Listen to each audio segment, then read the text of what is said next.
In this week's lecture, we're going to be discussing the philosophical discipline of epistemology. As the class has gone so far, where we are, what we've been discussing, we've covered the laws of thought, where we talked about the law of non-contradiction, the law of identity, and the law of excluded middle. And that led us to thinking about different kinds of arguments that, within the realms of possibility, we distinguished two different kinds of arguments, deductive and inductive arguments, and discussed about what makes a deductive argument good, namely its validity, and what makes an inductive argument good, namely its strength. We discussed a number of different kinds of fallacies, both deductive fallacies and inductive fallacies. And at this point, we've covered a certain sort of sub-aspect of formal logic, where we discussed how one might symbolize certain kinds of logical, sentences that have logical terms in them, how to do truth tables for those logical connectives, and how to test an argument for validity, that is, a deductive validity, using the truth table method. In the rest of this class, we still have a few more, hopefully more interesting things to come, and a little bit less technical in some respects, but technical in other respects. And these topics include epistemology, or the study of knowledge, which is what this lecture will be about, issues in statistical and probabilistic reasoning, different kinds of cognitive biases and how to avoid them, and then critical thinking about science, the scientific method, and what differentiates sort of doing good research and theorizing from doing things that are forms of quackery.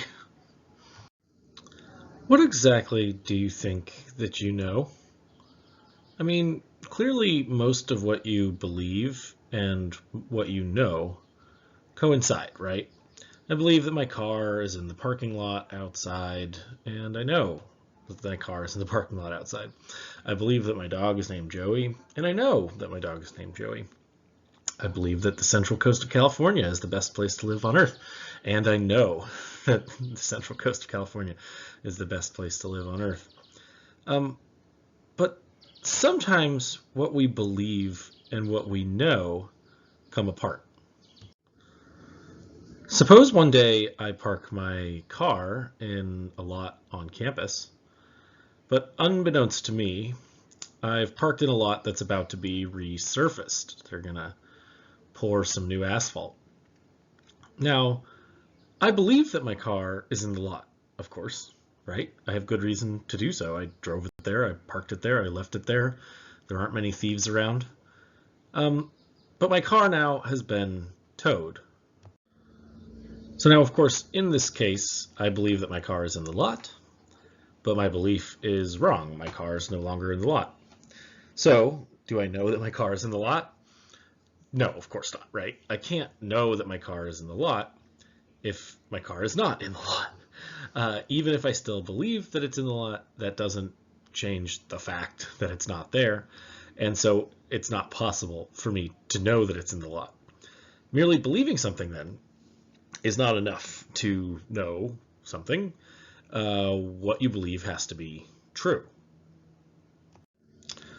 But is merely having a true belief enough to know something, to have knowledge? It seems not. There are lots of situations in which someone might have a true belief, but not actually know anything. Like, imagine somebody that's got a mental illness and is insane. They might have true beliefs once in a while, right? Even while they're believing, like imagine somebody that believes that he's Napoleon Bonaparte. He may, randomly believe some correct things about Napoleon Bonaparte's life, even though, those are just caused by his insanity. Similarly, there's the possibility of inception in like a more sci-fi style movie thing. Somebody could implant a belief into your head. That belief could be true, but That doesn't seem like you know it, given that it's been implanted. Or, something even dumber, right? You get hit on the head by a falling tree branch, and then all of a sudden you come to believe the number, that you come to believe that there's a particular number of people currently living in New York City. Well, that could be a true belief that you have, but it doesn't seem that you would know how many people were living in New York City merely on the basis of being hit in the head and coming to, ardently hold to that piece of information. These situations are just cases of true beliefs, but in each of these cases, it doesn't seem like you would actually know anything in the more interesting sense of know. Now, the disconnect in each of these cases is that, coming to have a belief through some sort of random process just isn't enough for knowledge. The processes by which we come to have the beliefs that we have need to be structured in the right kind of way. They need to work in the right kind of way. We need to come to believe things in the right sort of way for those things to ultimately be knowledge. One way of thinking about this is that you need to have a good reason for the belief that you have for it to be knowledge, right? You need to think like, oh, I saw this with my own two eyes. That's a good reason for believing it. I was told this by someone that's trustworthy. That's a good reason for believing it. I left my car in the parking lot this morning. That's a good reason for believing that it's still there.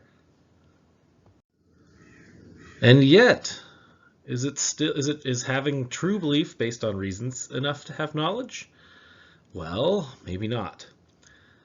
Suppose that, back in my car example, that a tow truck driver has towed my car. The tow truck driver, as he's beginning to tow my car, he gets a call from his wife. There's an emergency back at home, and so he needs to rush there.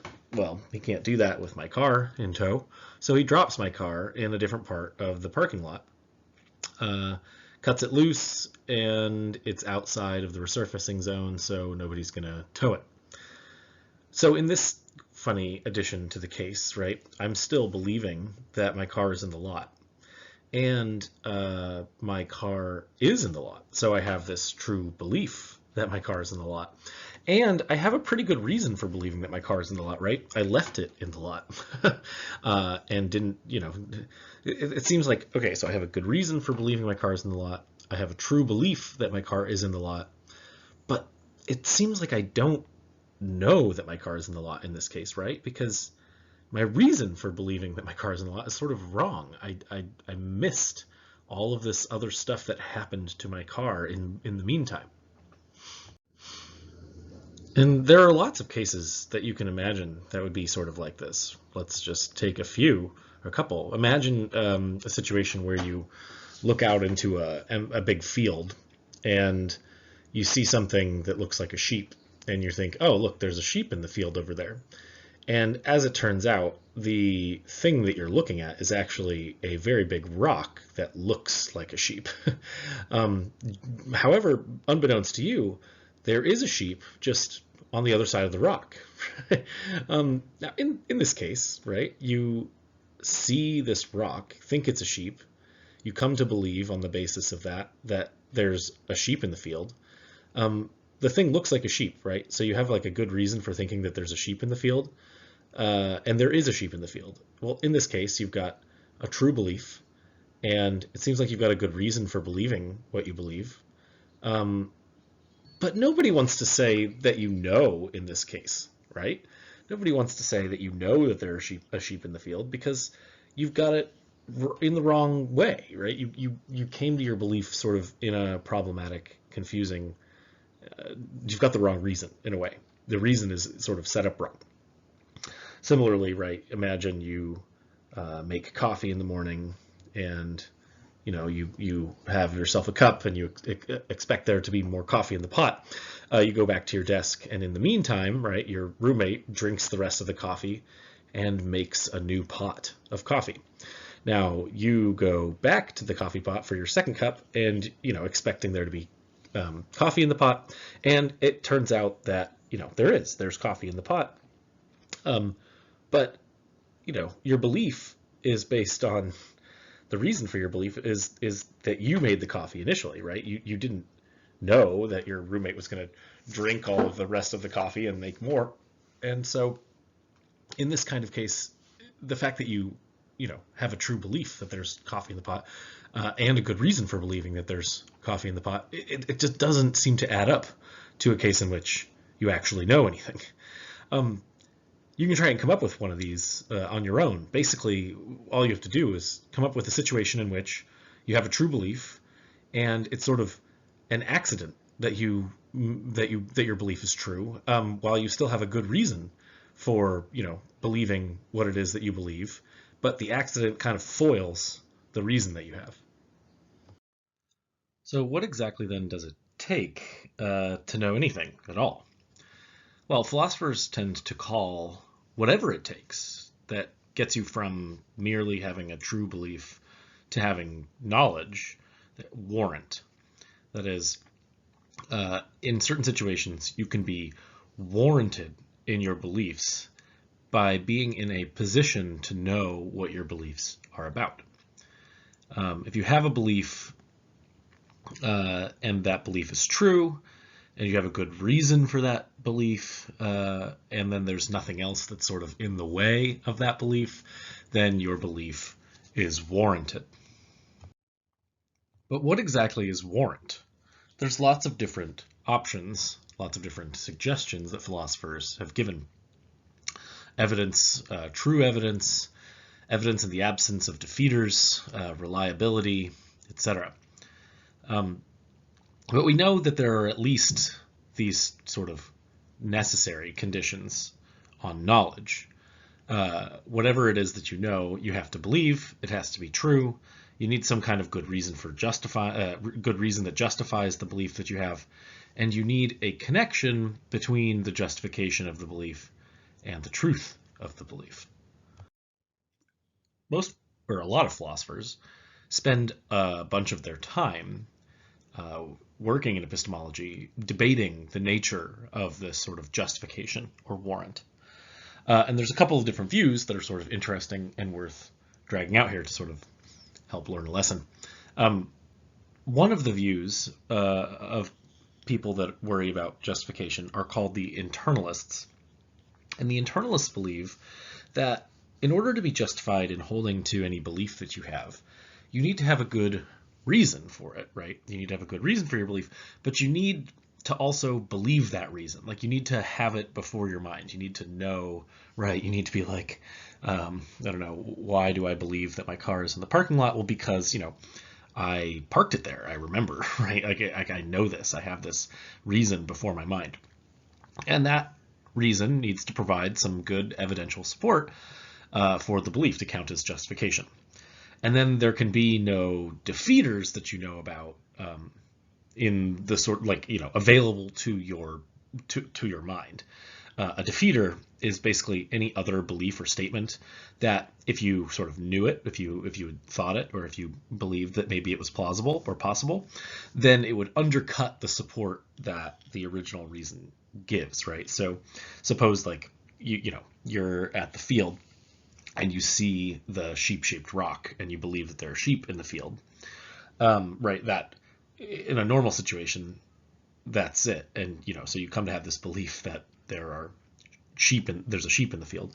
But in another scenario, if you knew that there were lots of sheep-shaped rocks in the area that you were in, that would be a defeater, right? You wouldn't form the belief that that's a sheep, because you know that it's, might be a rock, right? Because you know that there are lots of rocks that look like that. On the other hand, there are externalists, opposite of the internalists, and they think, look, you don't really have to have this belief, this internal access to your reasoning as much. What you need is just to be connected up to in the right sort of way to how the world is. And if you're connected up in the right sort of way to how the world is, then your belief can be knowledge. And one version of externalism that's common these days is called reliabilism. Reliabilism is basically the idea that your beliefs and the truth just need to be connected up in a sort of reliable way. Your beliefs should be reliably true, and how your beliefs are produced should be reliable in giving you true beliefs. So the thought here is supposed to be something like, look, you don't have reasons for believing what your eyes tell you, right? Like maybe you do believe something about like how vision works and that it's a good belief forming method. But when you were a kid, you didn't believe anything about how perception worked, and yet you believed all of the beliefs that your eyes kind of formed in you, right? You saw a dog in front of you, you believed that that was a dog, right? But there was this sort of reliable method that was followed where your eyes caused your brain to do something, and then somehow a belief popped in there. Externalists think, okay, look, yeah, you can just come to know in that way as long as there's this good connection, this reliable connection, this special connection between the truth of reality and the beliefs in your head. Then as long as that connection exists, then yeah, you can know what you think. Now, everyone in this debate between the internalists and externalists recognizes that truth matters, that the truth is like really, really important, when it comes to what you believe. And they all think that we need to stand in some sort of special relationship to the truth in order to know anything at all. And then the debate is over what exactly that relationship is. The problem here, at least for our purposes, is that most of the time, this condition on whether or not our beliefs are true is actually outside of our control. Imagine the following scenario. Well into the future seeming of what it is currently, we invent artificial intelligence. Artificial intelligence determines that humans are, poorly designed and, not good. And so the artificial intelligence, Skynet or whatever, decides to enslave the human race in order to farm us as batteries. If you've seen the movie The Matrix, you'll understand what I'm getting at. These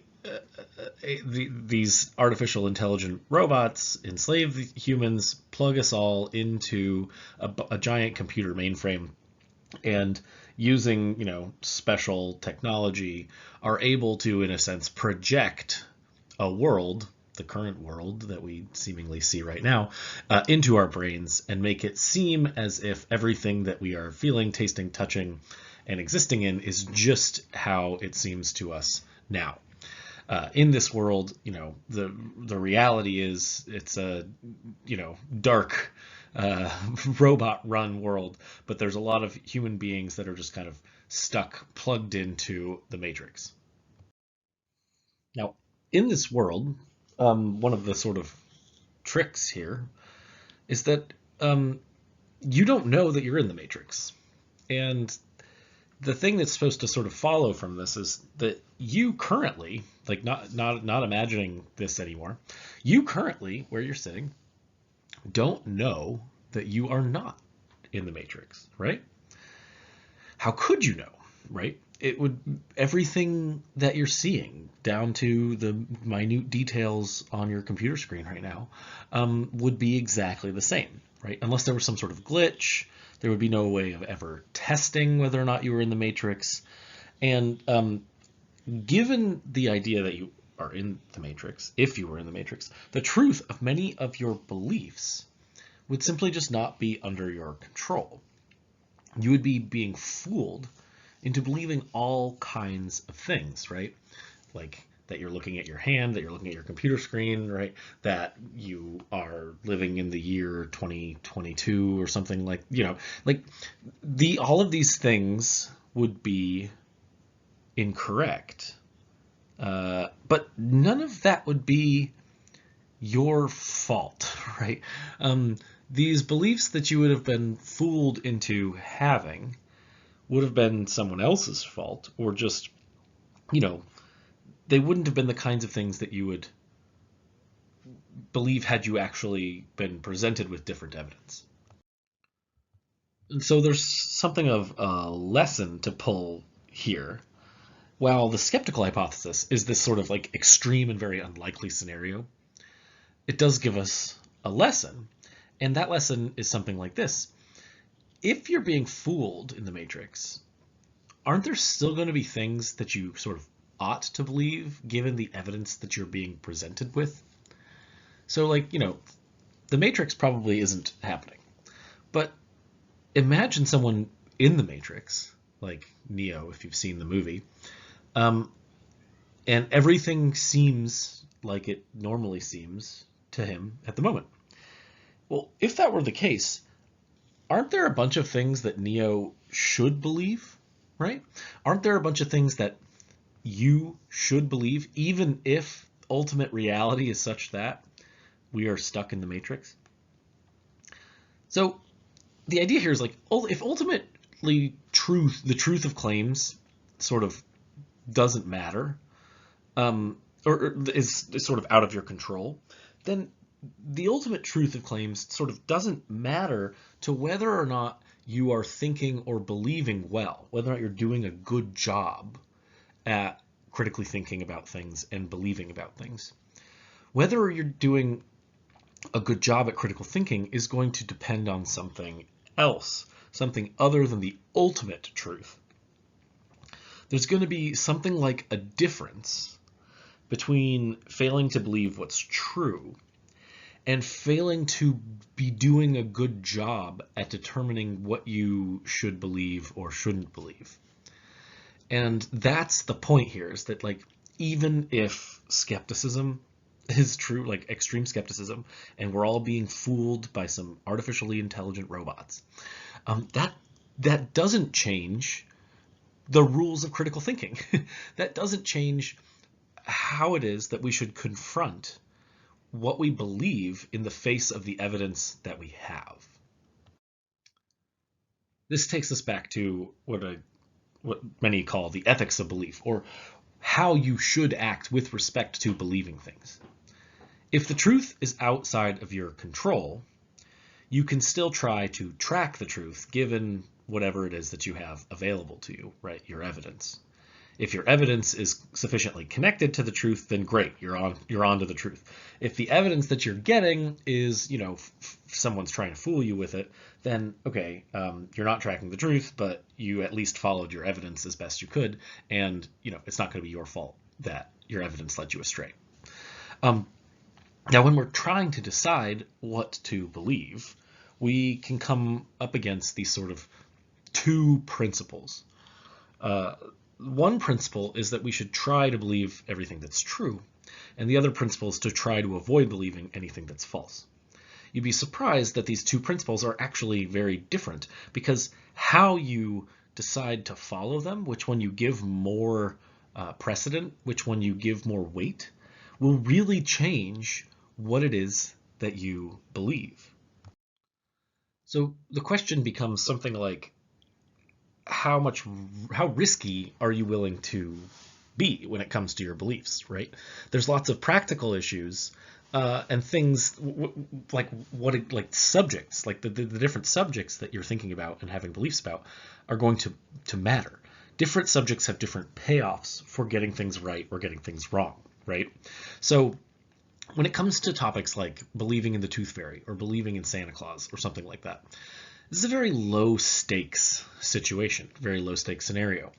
In this case, right, if you believe the wrong thing, right, you might be made fun of, right, as a child or something like that. But that's not a very high stakes situation. Believing in Santa Claus, that he exists, doesn't cause a lot of harm if you're wrong, right?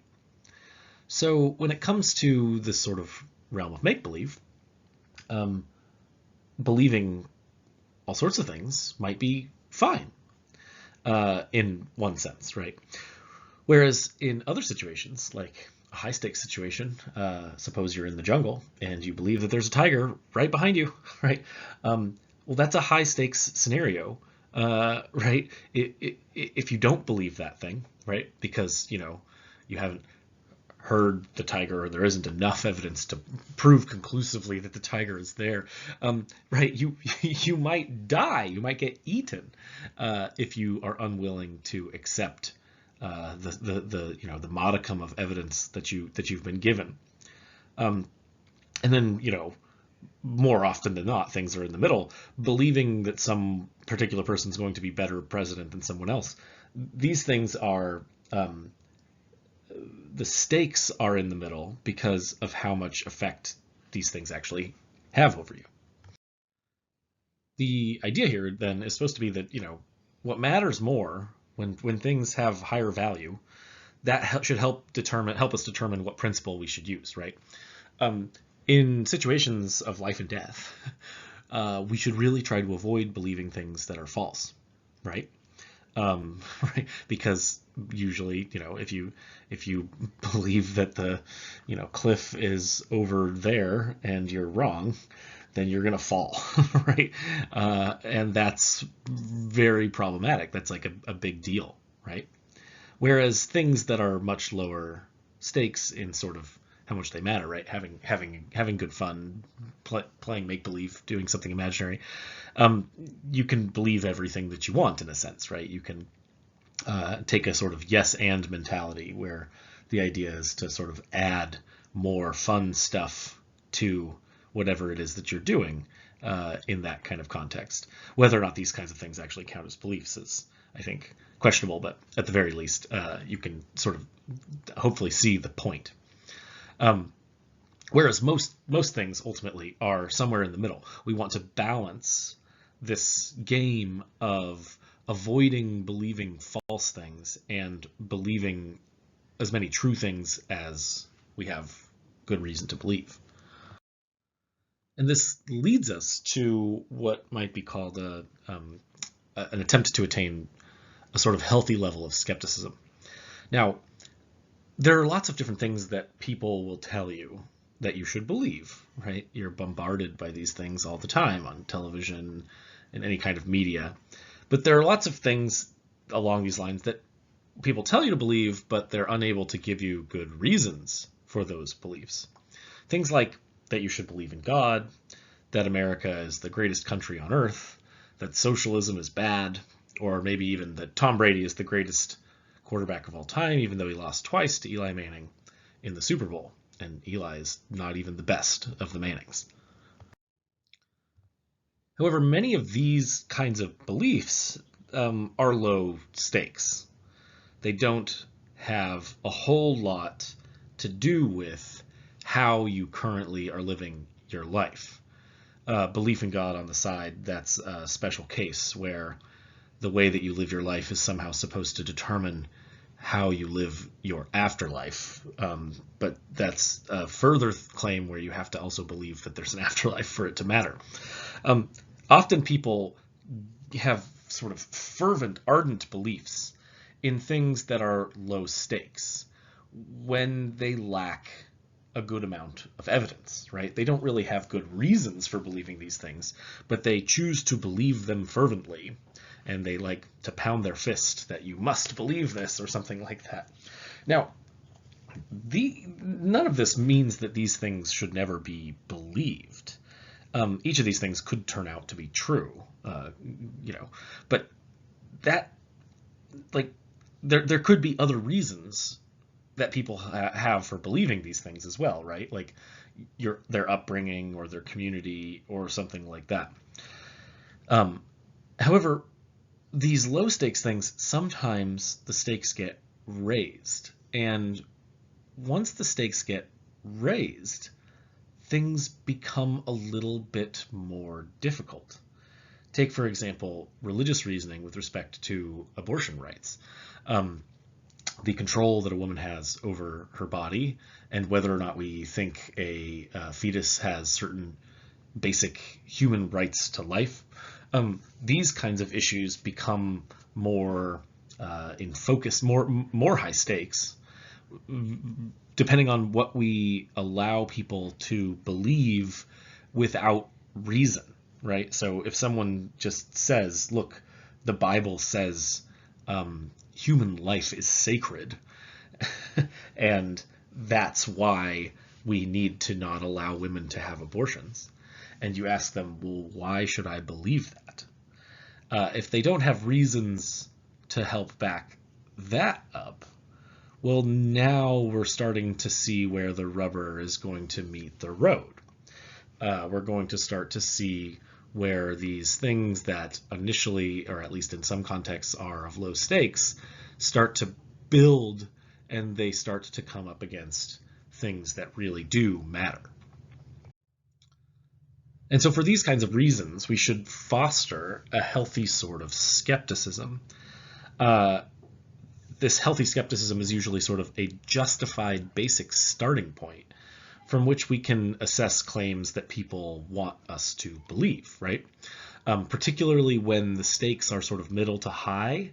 That is, and we can determine whether or not stakes are middle to high when they have an effect on your life in a sort of serious way, or the lives of others in any kind of important or serious way. And healthy skepticism, again, is not extreme skepticism. Extreme skepticism demands certainty, and certainty is hard to come by, right? Like, it's really hard to be certain that you're not in the Matrix right now. That would be a pretty difficult thing to come by. Whereas healthy skepticism just sort of demands reasons for believing certain things, and then and then tries to assess those reasons, basically determining whether or not those reasons themselves have reasons for them, are justified in any way.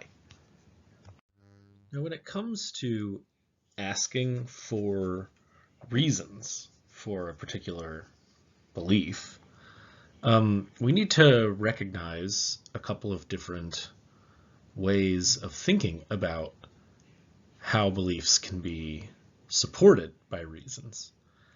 There's two sort of different pictures that are often given for how support relations, how justification relations actually work. One is sort of a circular picture, and the other is a picture where foundations occur. Circular pictures are usually what are called coherence-based pictures, where the thought is that you have different beliefs, and those beliefs cohere with one another, and so you end up with mutual support for your beliefs on the basis of the fact that those beliefs don't conflict or contradict one another. A foundational approach, on the other hand, takes it that there are some beliefs that are at the bottom, and they confer reasons, support, on all of the other beliefs. The foundational picture then falls under the question, well, what exactly are those basic beliefs, and how do they get supported? Coherence itself falls short of providing adequate justification for the beliefs that we have. And that's just because of the simple fact that many coherent sets of beliefs can be coherent, like many sets of beliefs can be coherent without being connected to reality. Things like works of fiction can be fully coherent in the sense that they don't conflict, each of the statements doesn't conflict with one another. They don't contradict themselves, right? The story of Harry Potter is totally coherent. You can understand it. There's no parts where it's like, hey, this is just impossible, right? Logically speaking, at least. And because of that, the story is coherent. And so if someone were to sort of have that as their set of beliefs, right, they wouldn't necessarily have beliefs that contradict themselves. But that's not how reality is. So there's got to be something that goes beyond mere coherence. So now, if we accept that there has to be some kind of basic connection to reality that undergirds our beliefs, well, then what exactly is going to count as the reason that we have for holding to those basic beliefs, right? If healthy skepticism tells us to ask for reasons behind each of the beliefs that we have, well, eventually those, the reasons that we have are going to bottom out, right? There's going to be some foundational reasons that we have for believing the things that we have. But what could possibly count as a good foundation for those basic reasons? And there's a few things that have been sort of suggested. And I think all three of them are of interest and worth discussion. And those are perception, intuition, and faith. The first and sort of the most obvious option for what we can base our foundational beliefs on is perception. Of course, perception sort of tells it as it is, as far as we can tell, right? We just see what we see, and so we surely should be able to believe what we see. Now, this doesn't, accommodate for crazy skeptical scenarios. We could, of course, be being fooled by what we see, but we seemingly are in the right for at least believing what we see, because that's sort of, again, as good as it gets. And so anytime someone can point to something that they've seen or that is repeatable, something that is part of experience in the larger context of everyone can experience it, everyone can see it, everyone can perceive it, then that sort of thing should count as, you would think, a good reason for believing it. Now, of course, there is problems with perception, one of which, as seen here, is that perspective often skews perception. And so perception is not perfect, because perception filters through our understanding, and our understanding is often dependent upon how we are situated with respect to what it is that we're perceiving.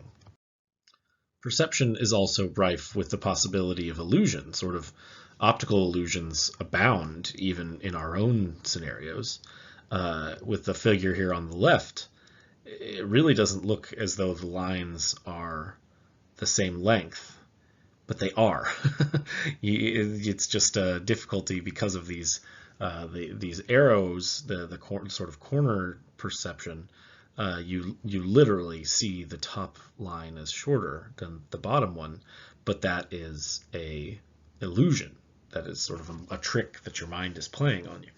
Similarly, with the figure on the right, the A and B squares are actually of the exact same color, even, same shade and everything, even though it looks, for the life of you, that B is a lighter color than A. And so perception itself cannot, in a way, always be trusted. We need to actually determine, and this is what, the science of perception does, when perception really is accurate and when it isn't. And the funny thing is, we have to use perception itself in order to determine whether or not and when perception is actually accurate or inaccurate. And so, of course, I think in the end, perception is one of our best tools for undergirding what really is true and what isn't, but it's not a perfect tool. Another form of undergirding the basic beliefs that we have is intuition. And intuition gets sort of a bad rap because the term gets used more often than not for something like gut feelings or mystical experiences. But intuition has a more legitimate sense than that. It's important then, I think, to distinguish between the kinds of mystical intuition that certain people think give them knowledge of deep truths about themselves and reality, whereby there's no explanation how they came by these truths, or they claim in some way that can't really be backed up that the universe caused them to know these truths. And things like what we might call intellectual intuitions, where intellectual intuitions are the kinds of things that we come to know where perception isn't the basis on which we come to know them. There are lots of things like math and logic where we know the truth that 2 + 2 = 4. And, you can see it in your day-to-day life. Of course, using your perception, you can count 4 objects and realize that 2 and 2 is 4. But the fact that we know that 2 and 2 is 4 and that will never change goes in some way beyond our mere perception. We are able to know certain kinds of things, even without being able to explain exactly how and why, because of the workings of our minds in some way. We're able to know these things on the basis of what we might think of as something like intuition or fundamental judgment, without having to appeal to any kind of mystical realm of knowledge. And finally, there's always the realm of what we might think of as faith. And by this, I don't just mean religious faith. We have to have faith in things like science. We have faith, I think, that we aren't actually in the Matrix. Faith is often described as the having of a belief in the absence of having a good reason for believing it. And that may be in some contexts, especially in religious contexts, where people have made it like some kind of vital imperative that you believe that God exists, or that Jesus is the Son of God, or something along those lines, without any evidential basis. However, we might also think of having faith as something more along the lines of having hope. In particular, having hope that a particular judgment or statement or thing is true without actually having a lot of evidence for its truth. This is different than sort of wishful thinking, the kind of thing that might be done by a gambler right at the Vegas tables, hoping that his number comes up next. In this kind of situation, the kind of faith that we might have might be the last resort, at the bottom, for our basic beliefs, where we don't have anything further that we can believe, and yet we seemingly need to take some sort of position on a certain statement in order to continue on with our lives, right? Now, we of course need to be very explicit in what we believe on the basis of mere faith, but that's still something that we can do, I think, right? Take, for instance, my sincere hope that we do not live in the Matrix at the moment. That is something that I don't believe that I can know, with any sort of real level of certainty that we're not in the Matrix. But I do take faith in that belief, that reality is as it seems. Returning then to the sort of issue of what matters when it comes to what we should believe, we again can think, well, if the issue at hand, the subject matter at hand, is high stakes, then we should shoot for good reasons to believe what it is that's true, and we should have those reasons based in perception, because that seems to be our most reliable form of knowledge acquisition at this time. Whereas things that are lower stake, have lower stakes, especially things that have lower stakes for our everyday lives, merely having faith may be adequate. It's not going to change too much one way or the other for us here and now.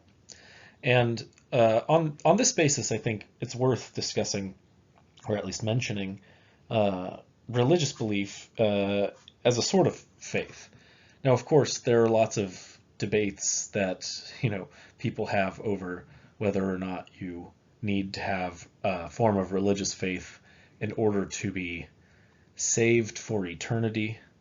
But a number of these further beliefs that you must also have faith in.